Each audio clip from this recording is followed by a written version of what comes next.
Friends, మీరు ఎప్పుడైనా గమనించారా? టూత్పేస్ట్ మీద కానీ సోప్స్ మీద కానీ డిఫరెంట్ కలర్ కోడ్స్ అనేవి ఉంటాయి.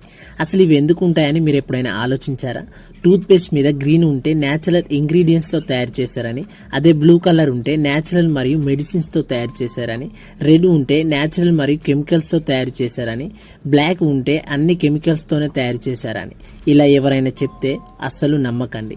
ఇప్పుడు చెప్తున్నారు, ముందే చెప్పాలి కదా. ఎందుకంటే ఈ కలర్ కోడ్స్ అనేవి ఓన్లీ మ్యానుఫ్యాక్చరింగ్ ప్రాసెస్ కోసం మాత్రమే ఇలా తయారు చేస్తారు.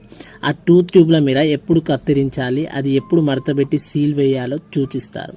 అంతేకాకుండా red, green, blue and black are not only colours that are used for making toothpaste tubes. Friends, muscle cramps అంటే తిమ్మిర్లు ఎందుకు వస్తాయి? ఈ తిమ్మిర్లు అనేవి ఏజ్ వరకైనా వస్తుంటాయి. చాలా మందికి ఈ తిమ్మిర్లు ఖచ్చితంగా ఒక్కసారైనా వచ్చుంటాయి. మరి ఈ తిమ్మిర్లు ఎందుకు వస్తాయి అంటే చాలా సమయం సేపు ఒకే దగ్గర కాన్స్టెంట్గా కూర్చోవడం ద్వారా ఇవి వస్తాయి.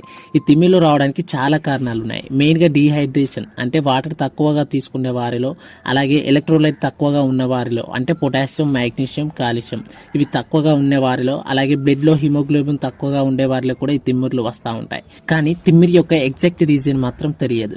మీరు కూడా ఈ తిమ్మిరిని ఫీల్ అయితే కామెంట్ చేయండి.